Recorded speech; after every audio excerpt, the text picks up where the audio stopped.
Without a doubt, these aircraft are symbols of our freedom, and without them, we wouldn't have our freedom today. To know that 70 years ago, there were men fighting and dying in these airplanes, and now we're flying them around to show them off without combat, without being shot at, it gives you goosebumps. For all of us at the Collings Foundation, you really get a sense of why it's important to keep these airplanes out there and flying so that the public has a chance to number one, understand and to learn and to appreciate the history and the value that men and women that flew these things and the sacrifices they made. American Aero's mission and business is restoration of World War II vintage aircraft, Warbirds. We're the main maintenance facility for the Collings B-17, B-24, and for the TP-51C that's out on the road. There was more action on the tail because the German fighter pilots would hang on the tail turret to make their move. It's a way of passing on the history. It's a way of passing on the stories. You're watching Wings of Victory, keeping our warbirds flying. On a chilly February morning in New Smyrna Beach, Florida, things are busy at American Aero Services. The Collings Foundation Warbirds are preparing to embark on the Wings of Freedom nationwide tour. Places you cannot go in the airplane. You cannot get in the belly turret, it's too dangerous, and you can't get in the top turret. It's just too hard to get in and out of. Places you can't walk. You cannot walk on the bomb bay doors, they will not hold your weight. Since 1989, the Wings of Freedom Tour has been traveling all over the country. The B-17, B-24, and now the P-51 have gone to almost 3,000 tour stops in the last 25 years. As much as we love these airplanes and fly them and maintain them, it's not about us. It's about making sure these airplanes continue to fly around the country and can be shown off. To see the veterans come out and look at them, go flying in the airplane again, one more mission, absolutely gives you a sense of humbleness and respect for what they did. Quite a long time, the Collings Foundation is doing all of our annual maintenance here at American Aero Services. They maintain the B-17, B-24, P-51. They've done award-winning restorations of our Corsair, and currently under restoration here is a TF-51 Mustang and an F-6F Hellcat. They're fantastic. They're our support structure and they're our lifeblood. Without American Aero, we'd be dead in the water. They support us. If we need a part, we can call them up and they'll send it out overnight. Our restoration, we're probably the largest company on the East Coast. Then there's some in the Midwest, and then mainly the others are Texas and California. But we specialize in maintenance and restoration. Keeping these 70-year-old aircrafts flying requires special skills and talents that are getting hard to find in the jet age. Most people bring their skills with them. That's what we go looking for. The people that have the attention to detail, the attention to authenticity is the biggest thing. Sheet metal mechanics, they're getting harder and harder to come by, and that's definitely a trade and an artistry. I mean, it's definitely a gifted person that does some of this work. Finding rare one-of-a-kind aircraft is the norm at American Aero Services. Currently, we've got a North American B-25H, which is the only one of its type that's behind me. It's in for a pre-purchase inspection and maybe going on to another museum once everything gets settled with it. 16 B-25Bs were the first U.S. aircraft to attack the Japanese mainland in the famous Doolittle raid, launching from the aircraft carrier Hornet just 4 months after the bombing of Pearl Harbor.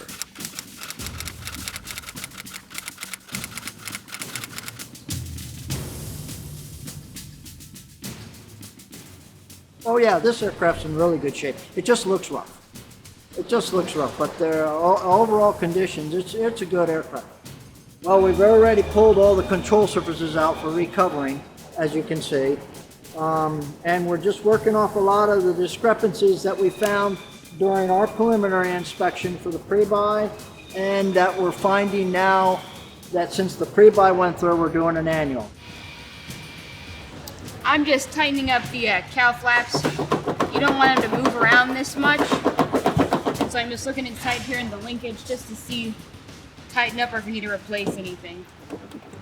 American Aero Services has an open door policy towards veterans, and the team always seems to find time to swap stories with these heroes. My first love, the B-25. What an airplane. Climbed up those steps a lot of times into that cockpit. At age 99, veteran World War II combat pilot Colonel Hugh Maxwell Jr. still gets excited to see his all-time favorite aircraft. People used to ask me how many missions I flew in anti-submarine patrol. In anti-submarine patrol, you didn't count missions. You counted hours. Altogether on B-25s and B-24s, I had 900 combat hours, which is quite a few combat hours.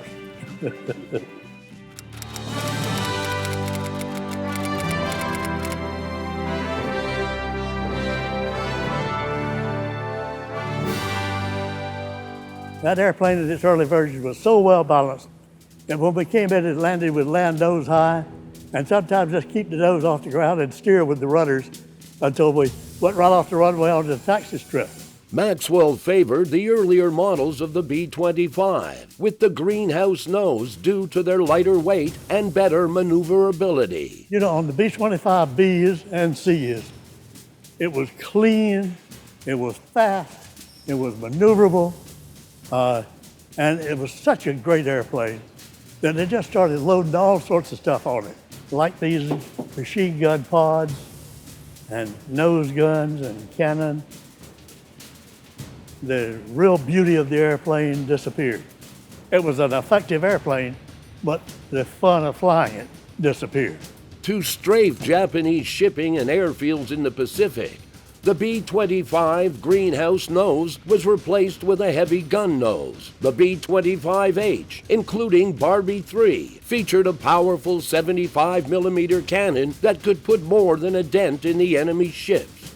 The navigator did the loading. He was the cannoneer. I never used it, but they tell me when you fired that 75mm cannon, the recoil, it almost stops you in midair. When you bring a veteran near an aircraft or a military vehicle, you're going to get stories out of them. Some may be, funny, cheerful stories. Some may be very terrible stories. But it's going to bring history out to teach people, and it's just a venue to give them to help them talk about it. In June of 1942, Maxwell's B-25 crew scrambled into action. At 7 o'clock in the morning, we got a call that an Argentine cargo ship, the Rio Tercero, had been torpedoed and sunk about 100 miles off the coast of New York. I was airborne, all instruments in solid weather. And sure enough, as we neared the reported location of the sinking, the weather did start improving a little bit. And at about 300 feet off the water, we were able to get under most of the clouds. And we reached the location, and I started a square search. And on the second leg, we came out from some little low-hanging clouds, and right there in front of us was a whole scene. Debris almost still in the shape of the ship, lifeboats full of survivors, and the submarine sitting on the surface, thinking that he was completely safe from any air attack. I went screaming across him at 50 feet and dropped a string of depth charges and peeled up on a wingtip to watch him get blown out of the water, and saw it put 200-pound practice bombs going off on his deck. My bombardier had forgotten to change the selector switches to depth charges. So we peeled around as he frantically crash dived and made a good attack with a string of depth charges, but of course, having failed that first, we never got credit for any kill or any damage. And as I said, you needed to bring home the captain's drawers to get a kill anyway, America's first four-engine heavy bomber was the iconic Boeing B-17 Flying Fortress. the Collings Foundation B-17 honors the durable and lucky 909 that flew 140 combat missions in Europe without a mission abort or loss of any crewmen.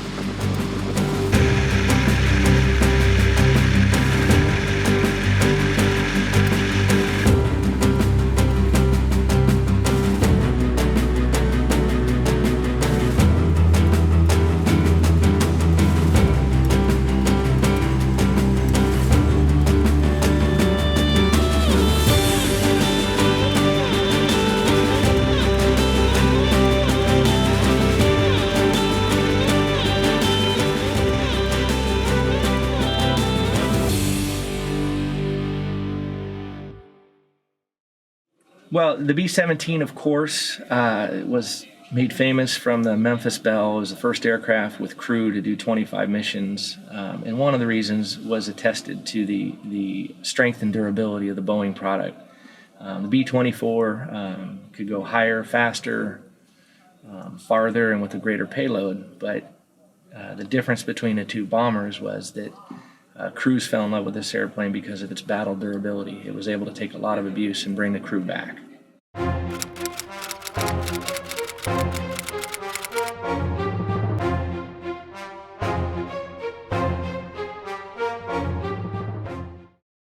The B-17 was, of course, because it was a very famous airplane and a very durable airplane here during the war. And it's particularly the 909. The 909, the reason that we honor the 909, the original 909, is because it was probably one of the greatest ships, the luckiest ships in the 8th Air Force during the war. It started out as a pickup ship, which means basically it didn't have a dedicated crew at first. But when somebody else's airplane was shot up, they'd say, you know, you go over here, you go over to 909, you go over to 909, you take 231 909 out, and they'll pick people from different crews when their airplane wasn't going up that day. Well, after 38 missions, it kept coming back, and nobody ever got hurt. So people were fighting to get on this airplane. I mean, literally at ops, they were fighting us. So the CEO says, hey, look, we've got to give this thing a dedicated crew because we can't have this thing at ops every morning, right? So they gave it a dedicated crew, and that's one of the radio operators had been on it 8 times. So the captain, first captain they had on it, said, hey, why don't you name it? And he says, well, Captain, we've always called it Old 909. And then it got its dedicated crew. It went through 5 complete crews during its service during the war. And it went on to do another 112 missions, and no one ever got injured. And it kept coming back. And when it finally got retired, and it came back to the United States, it came back to Kingman, Arizona. It had 609 patches on it when it came back. And like I say, it was considered the luckiest airplane in the 8th Air Force during World War II. I don't think we've ever come back on a mission without an engine out, holes in the wing, holes in the body. You're being shot at. Joe Garber was a B-17 radio operator in the 96th Bomb Group stationed in England.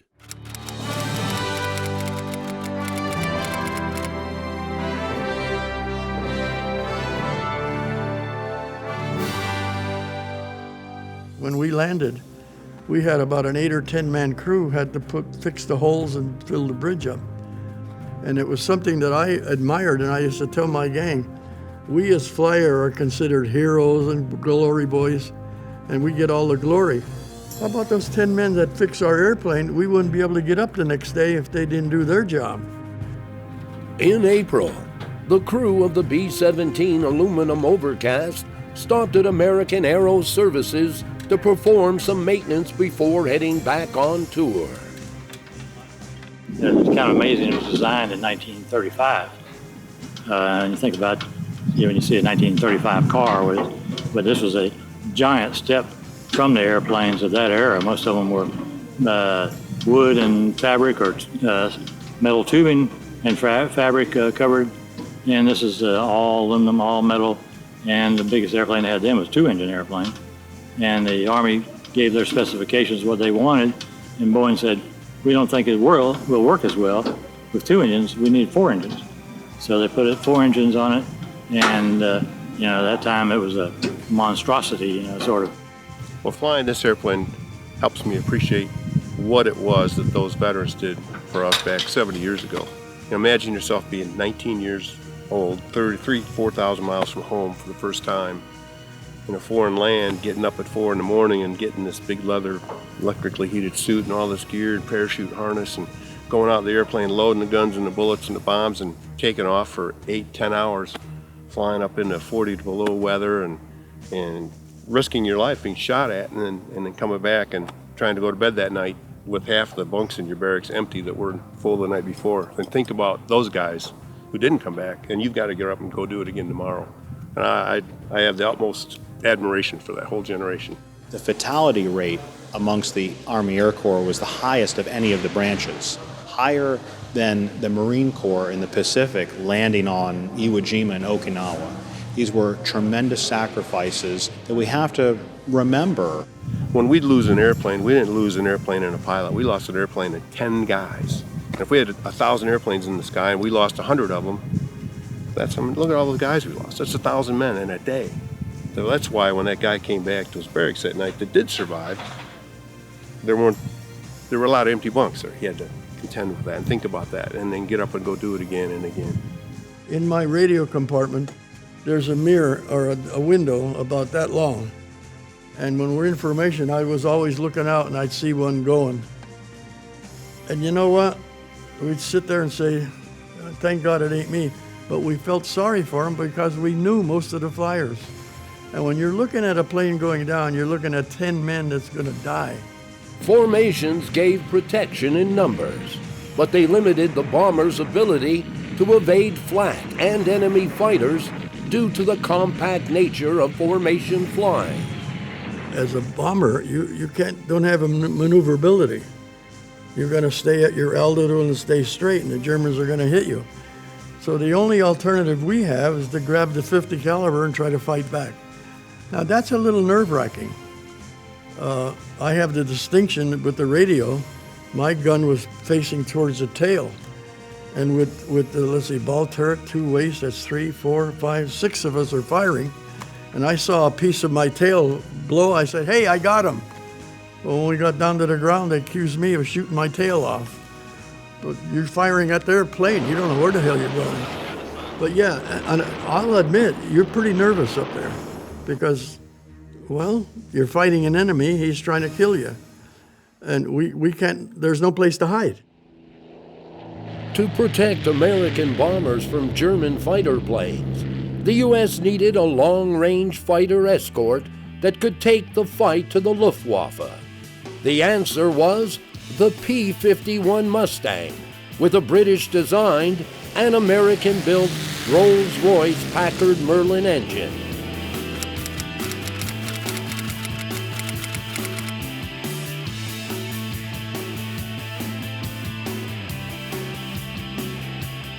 The Collings Foundation's Betty Jane is a P-51C that underwent a meticulous restoration and was rebuilt as a 2-seat dual-control airplane. At least 5 were converted during World War II for VIP transport, including one that Dwight Eisenhower rode in during the D-Day invasion. You know, I've been flying a P-51 now for 35 years, and every time I push that throttle forward to take off, the hair on the back of my neck stands up. It's just absolutely the greatest adventure in the world. And just the skill that it takes to take care of these aircraft is phenomenal. And to have people like Ashley and Gary Norville and others that work here at American Aero, it takes a lot of skill and a lot of knowledge that the average mechanic doesn't have to work on these aircraft. So the cooler you keep it, the easier it will be. I mean, the materials, they're old aluminum, old heat treat, and just the lower thermal fatigue you put on it, the better it's going to be too. All right. With the TP-51C leaving on tour, full attention is turned to the TF-51 Mustang restoration. Our goal with this airplane was to have it done in little less than 2 years. That's why we farmed the wing out. We kept the fuselage here to do the systems in the fuselage and the cowling and mount the engine. The goal is to have it done by the first of the year, so the Foundation C model Mustang, which is also dual control, can come off the tour, and the TF will go ahead and replace it on the tour. In April, the rebuilt Rolls-Royce Packard Merlin engine arrives and is ready to install in the airframe. The primary reason this engine was chosen over the Allison, which was in the Mustang to start with, was this engine has a two-stage supercharger in the back with the aftercooler, and that performs much better at altitude. When using the additional performance with that, the Mustang was able to go to altitude and make horsepower at a higher altitude and escort the bombers into Europe. The Packard's task was to basically create full interchangeability and mass production of the engine, so for the war effort, that if they had a problem in the field, parts could be replaced at will. Fitting the engine to the airframe takes patience and a little trial and error.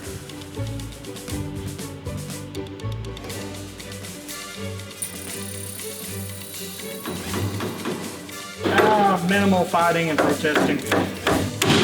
That's as far as we're going. The B-24 was America's other four-engine heavy bomber available at the beginning of World War II.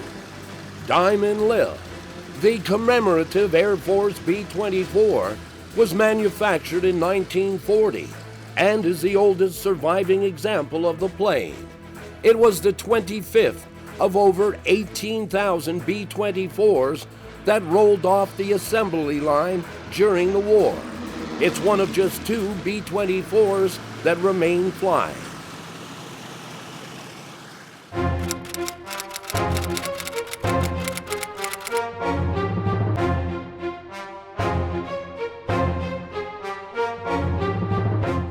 This airplane was built in the first batch. It's a B-24A A model, the earliest model out. The A model was low on defensive power.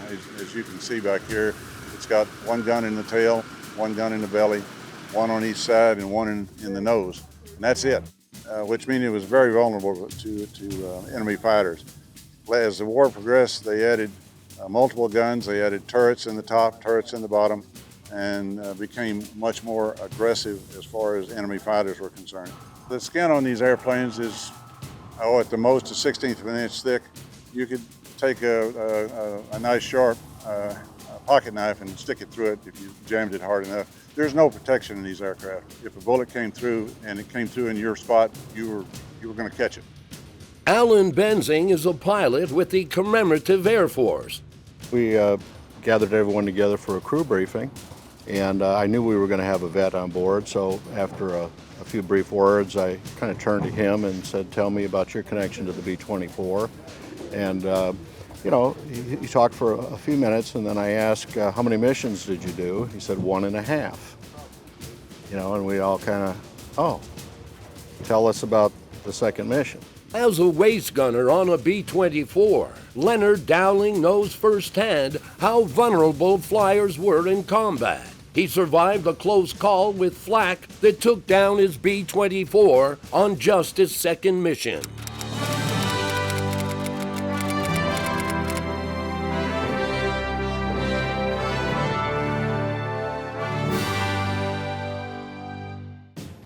I was standing in the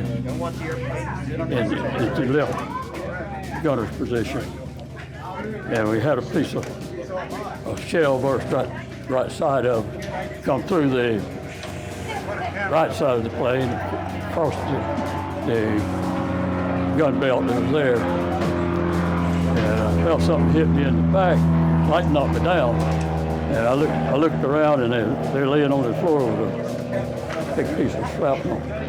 Looked like you had pulled the cover off of a baseball and laying down there on the floor smoking. The smoke coming off of it was still hot. I don't think it went very far because we had lost 2 engines, and these boogers don't fly very far on 2 engines. And the Bombay was on fire, and smoke coming through the area we was in. So we made a hasty get out. The Collings Foundation's Witchcraft is the world's only fully restored B-24J, and along with Diamond Lil, one of only 2 B-24s still flying. It has far more defensive capability than earlier B-24 models, giving it a fighting chance against German fighter planes.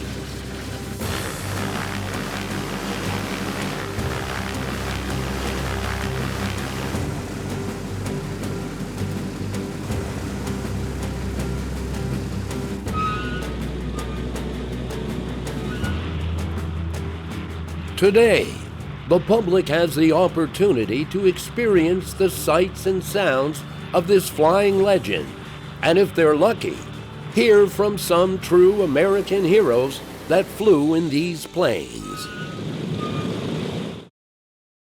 Baltimore native Joe Ruse was a 22-year-old B-24 navigator when he was called to fly his first mission as a fill-in on another crew.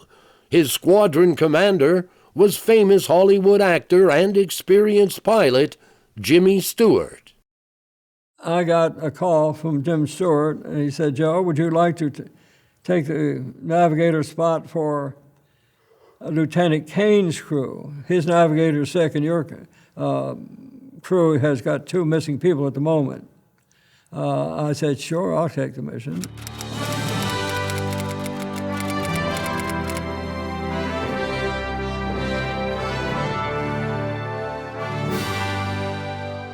We flew the mission normally, bombing a chemical plant southwest of Frankfurt, Germany, and on the turnout to the group rally point, flak raked our right side, ripped the tail, the movable part of the tail assembly on the right tail, shredded it, and one engine, the number 3 engine, was set afire. Being young and green, we didn't jump then, because the fire just snuffed itself out and the engine quit.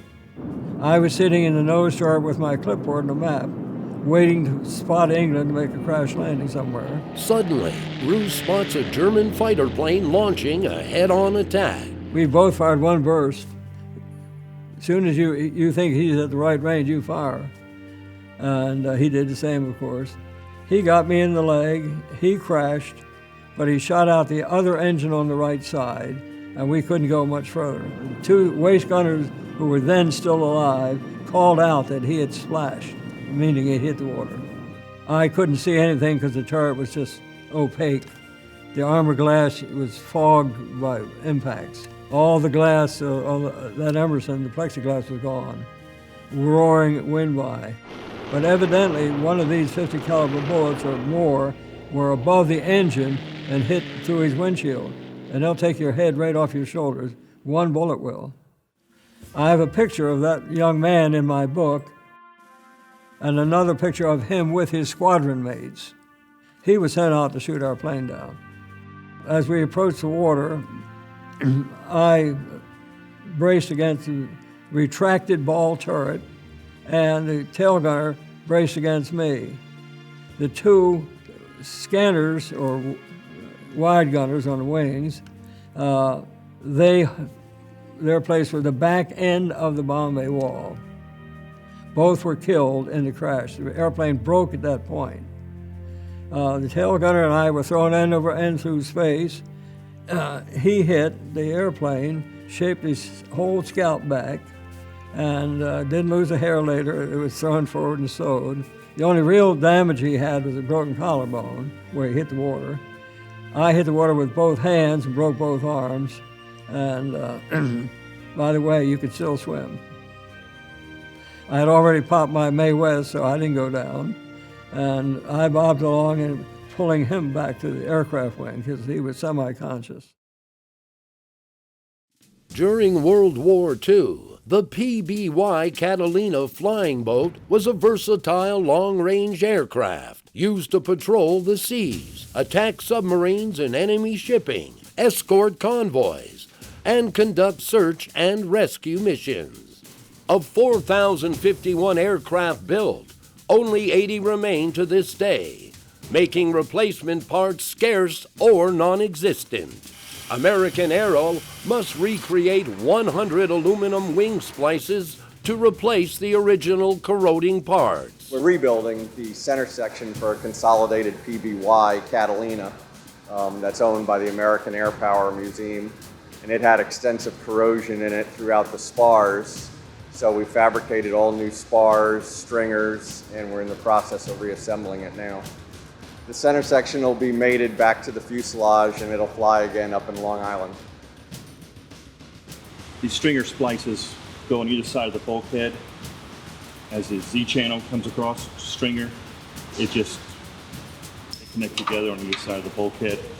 So we had to put them in place and then re-drill the original holes that are on the stringers now. The part will be reconstructed by entering data from the original blueprints into a modern AutoCAD program. What we've had to do is take an original drawing which shows just the basic outline of the part and what the basic dimensions are, and use the CAD program to develop this model here.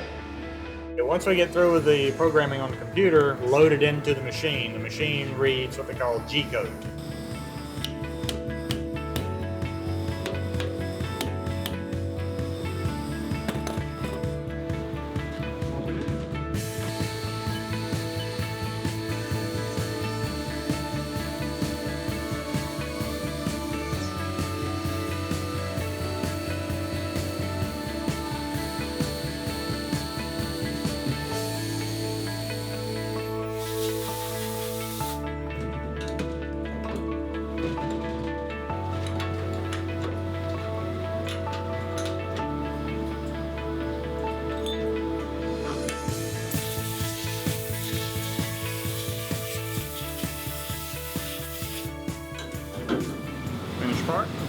After milling in the CNC machine, the splice needs to be trimmed and polished. So what I'm going to do is I'm going to cut this large ear off on the end and these 2 ears off with the bandsaw.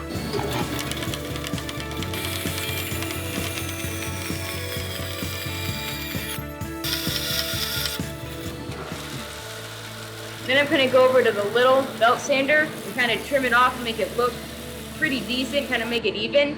Then I'm going to go to the big belt sander and make the end a 90 degree so it looks good. And then we're going to go over to the polishing wheel and just polish off all the tooling marks so it doesn't make any stress cracks or anything to do with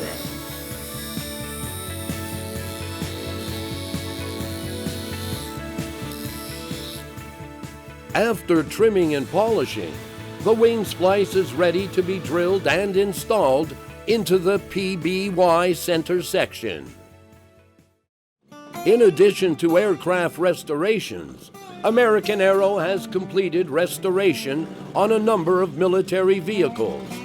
New to the shop is the World War II era Cleatrack. Cleatrack's something I've always wanted. From when my age, we were all little kids building monogram B-24 1/48 scale models. With the B-24 model came a Cleatrack, and everybody fell in love with this little Cleatrack. It's an MG-1 high-speed tractor. It was designed for the Army Air Corps. This one's a 1944. And they went to all the different theaters of operation on Air Corps bases to move airplanes, to service airplanes. It had compressor on it, had a 120-volt generator for running basic hand tools, had a nitrogen tank on board, all hoses, air hoses, electrical lines. So we were fortunate to find this one and purchased it from California, got it here, and started to realize that we had a lot of more hen's tooth type of parts that were often stolen off of them, that we can make this a really nice restoration. So we'll probably drive it around a little bit, play with it, and then start to tear it down and put on all the stuff that should be on it.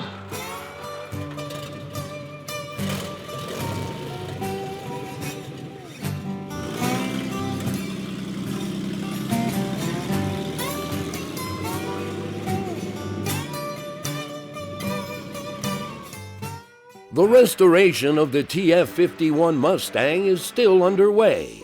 An updated instrument panel has been designed to accommodate vintage and modern aircraft instruments. Doing the work in CAD, we can lay out all the instruments on the computer and see if we have the clearances necessary before we actually cut any holes and waste any material. The completed AutoCAD file is sent to the machine shop, where the data will be entered into the CNC-controlled water jet that will cut the panel from a sheet of aluminum. The way this machine cuts is it takes high pressure water, 90,000 psi, and it mixes it with sand. And the sand is actually what's doing the cutting. The water's traveling at speeds up to Mach 2, and it's pushing the sand through the material, and it's actually eroding the material. It's not cutting it because there's no tool spinning, there's no drills, there's no mills. It's just water and sand, and it's actually eroding the material. Next, the metal panel is placed in a deburring machine to smooth any rough edges. It will then be sent back to American Aero Services, where it will be readied for installation in the aircraft. This is the instrument panel back from the water jet. Started assembling the instruments and the radio racks and radios. Once all the wiring harnesses are created, fabricated, we can hook it up to our power supply there and simulate the power in the aircraft and test everything on the bench before it goes in permanent installation. While most people get involved with Warbirds because of the planes, it's the veterans that they come to love. When I first started flying this, it was a big gee whiz wow for me to be a B-17 pilot, you know, and then to go out and look what I'm doing, you know, and it was all about me for about a week. And then you meet the guys along the way, the people, the veterans and their families, and you see what happiness it brings to the family members to see where Grandpa flew and to see what he did and to get a little better feel for what he went through. And for me, I'm virtually moved to tears at every tour stop. Every week we're in a different city. We meet another veteran or 2 or 5, fewer and fewer all the time, but it just, when they talk, I just listen. The stories are wonderful. Our mission is to make sure that people remember and know about what happened 70 years ago. And we're trying to perpetuate the history and make sure the veterans are not forgotten. One such veteran is Sam Mastro Giacomo. On February 24, 1944, the 22-year-old B-24 tail gunner and the 445th Bomb Group were sent to bomb an enemy aircraft plant in Gotha, Germany. They met fierce resistance from German fighters. At that time, they always hung on a tail because if you get the tail gunner out, they can get the rest of the airplane.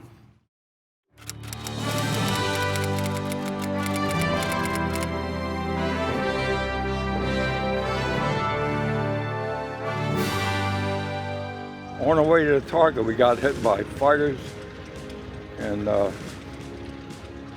I was in the tail turret, and the tail turret got hit, and there was shattered the safety glass in the front, so I couldn't see out of.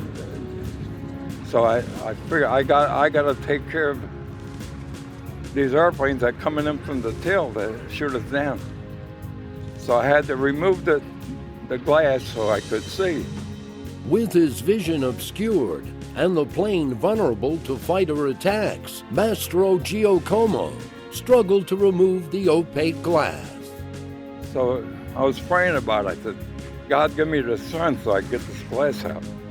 And sure enough, I went back, and the third time I pushed real hard, and the glass come running out.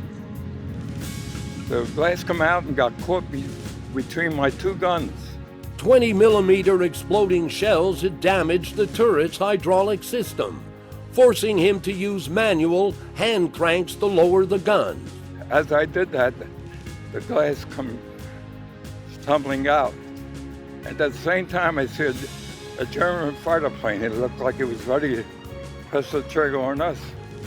And I had to use a foot firing because the hydraulics were out. And I hit that airplane and it blew apart.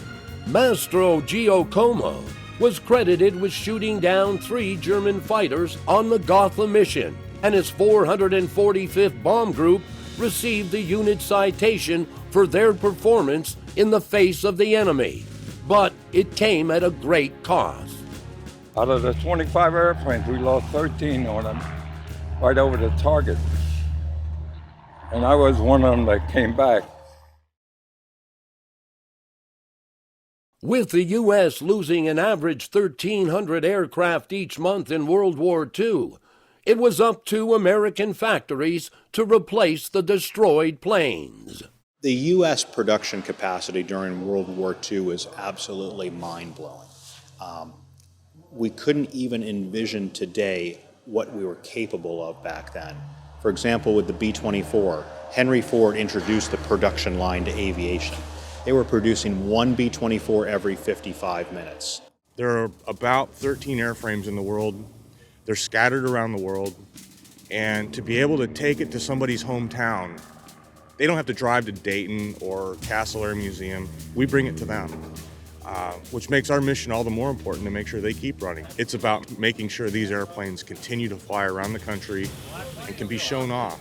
Keeping the Collings Foundation planes moving to a new city every 3 days requires a steady supply of backup parts that can be delivered and installed on short notice whenever needed. I'm getting an engine mount ready for the 1820 for the B-17. We try to have as much ready as possible for them, so if they have a problem as they're traveling, they won't have to sit on the ground and wait for the part to be ready. I will have it ready to go on and get it out to them as quick as possible to keep their downtime to a minimum.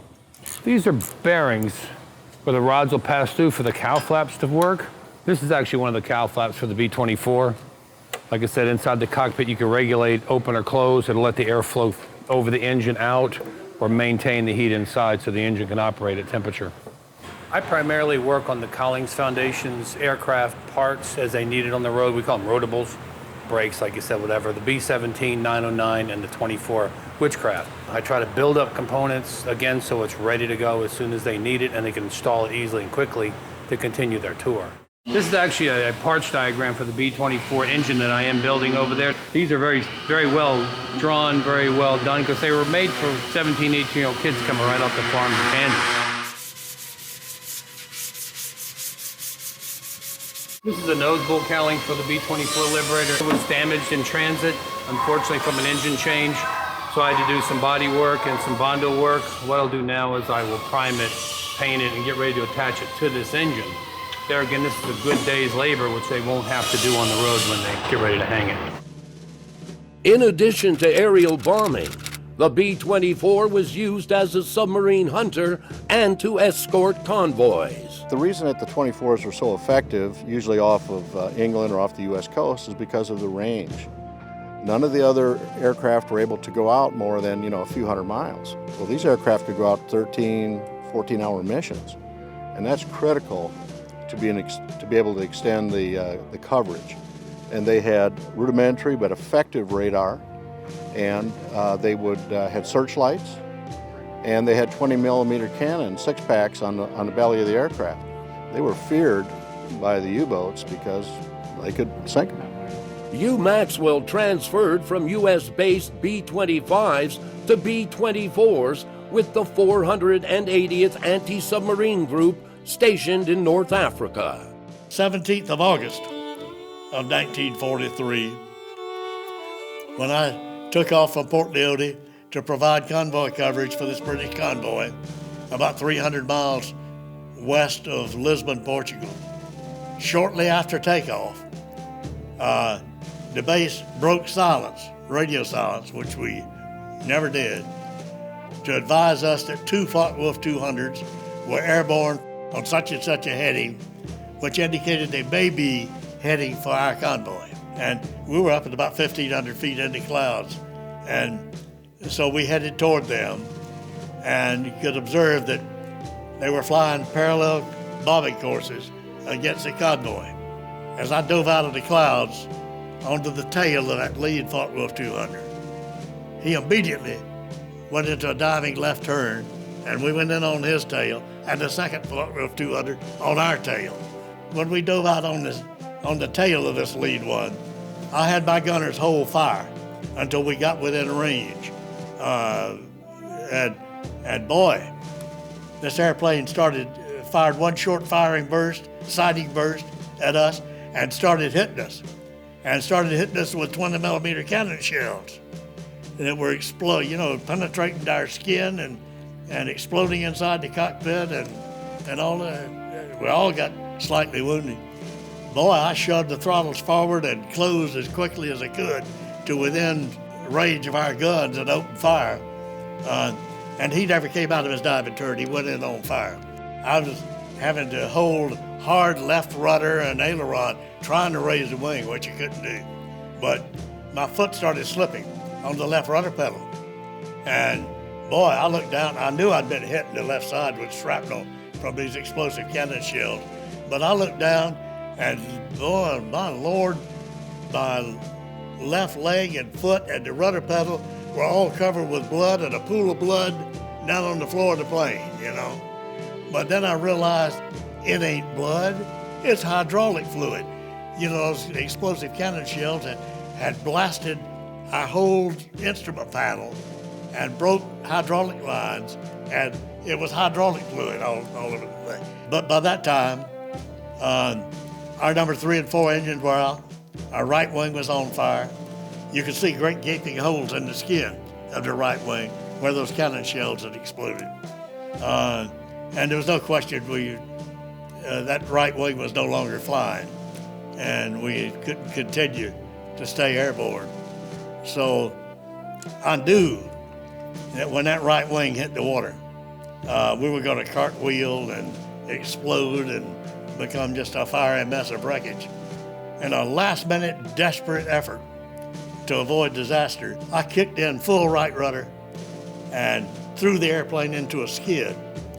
And when the right wing hit the water, instead of our cartwheeling and exploding, the water put the fire out. Our plane broke into 3 pieces, but 7 of my 10-man crew survived.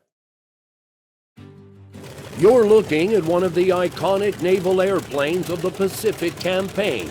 The Tbm Avenger was a carrier-based torpedo bomber, as noted by the classic folding wing.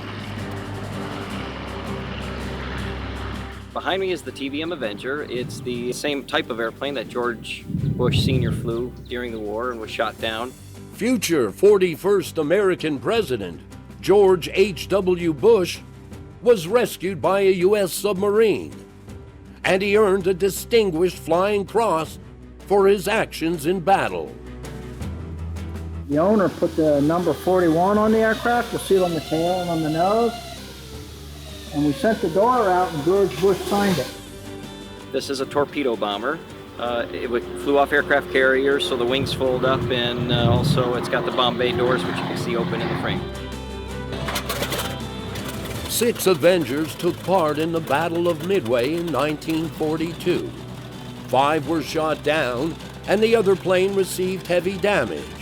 As the war progressed, Avengers had more success against the Japanese.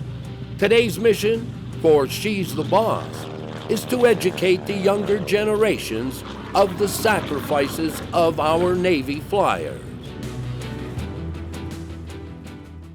World War II aircraft are simpler in design than modern airplanes, but today's pilots need different training to become familiar with the handling characteristics of these old warbirds.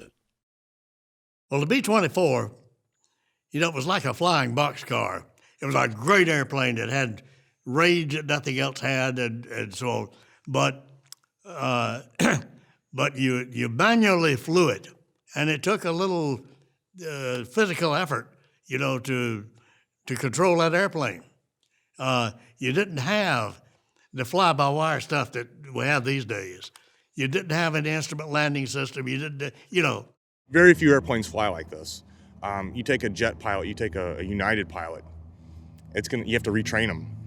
You know, it's a whole different set of skills. The T-6 Texan, shown here in U.S. Navy markings, was one of the advanced trainers that pilots had to master before going into fighters or multi-engine bombers. With hundreds of T-6 aircraft in private hands, it's still a great trainer to learn how to fly warbirds. Back inside the shop, the restoration team is hand-fitting and shaping cowling panels on the TF-51, while anxiously awaiting the arrival of the Mustang's wing. A tight deadline demands this project be completed in the next 2.5 months. We're waiting for the wing to come in. We farmed the wing out to Stallion 51 maintenance in Kissimmee, Florida. Time-wise, it was easier to send it to them have them put the landing gear in, rig the ailerons, rig the flaps. So right now it's on the back of a tractor trailer and heading down I-4 coming to New Smyrna.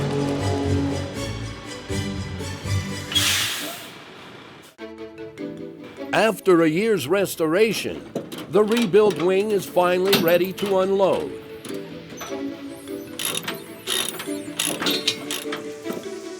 In the weeks ahead, it will be sanded and painted before being attached to the aircraft.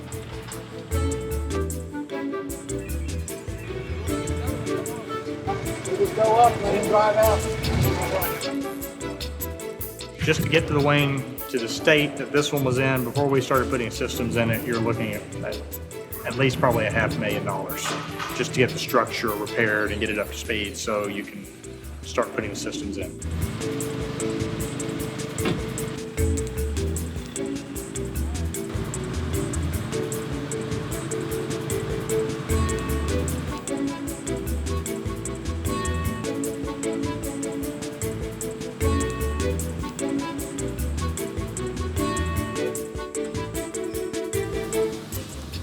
Today with the TF Mustang was a big day because we were able to lay the wing down and mount the fuselage to the wing and actually get the airplane sitting on its gear.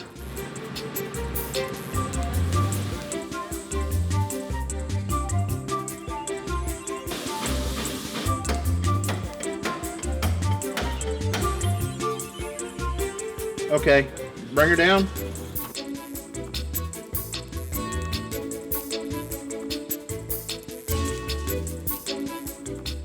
Basically, you have to integrate all the systems into the wing. We did physical attach points today is all we did. So now what we'll have to do is get all the plumbing for the brakes, hydraulic system, electrical systems, radiator will be installed, plumbing goes over the top of the wing to the fuselage. There's quite a bit of work still yet to be done. Now this thing is 90% done, 90% to go. At age 99, Colonel Hugh Maxwell Jr. will climb aboard a B-25 for the first time in 70 years. What are you going to do today? Going flying in the B-25.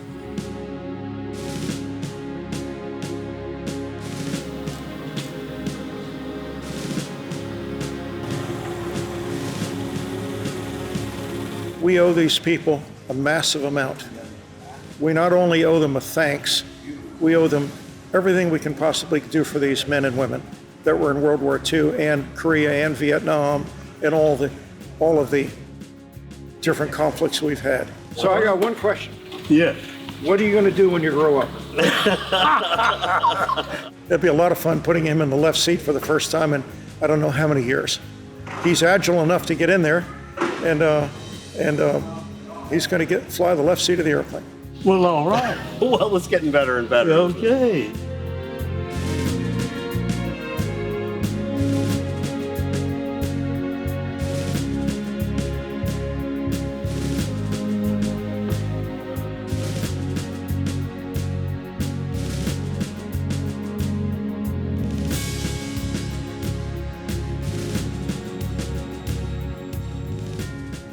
Hi-ho.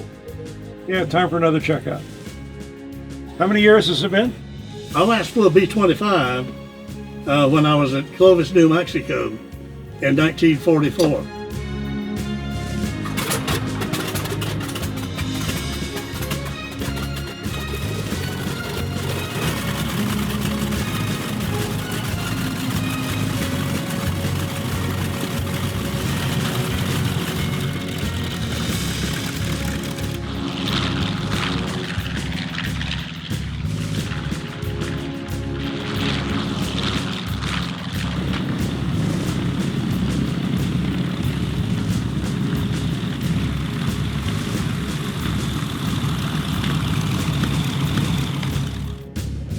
Nice flying with you, sir. Thank you. Were you our flight engineer? Yeah, I was. Canner, so I to bring that over. It was just wonderful. All right.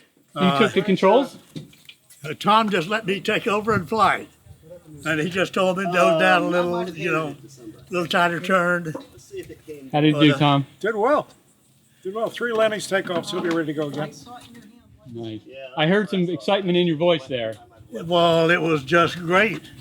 You know, I could understand the excitement because I felt it.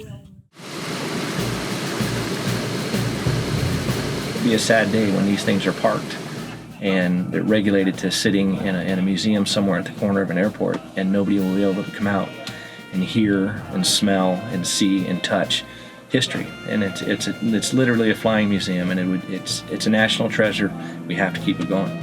And one of the greatest things that we get a kick out of is when we do have the World War veterans that are on the airplanes that come out and fly with us, and you can see the look on their face, and they just whole demeanor changes.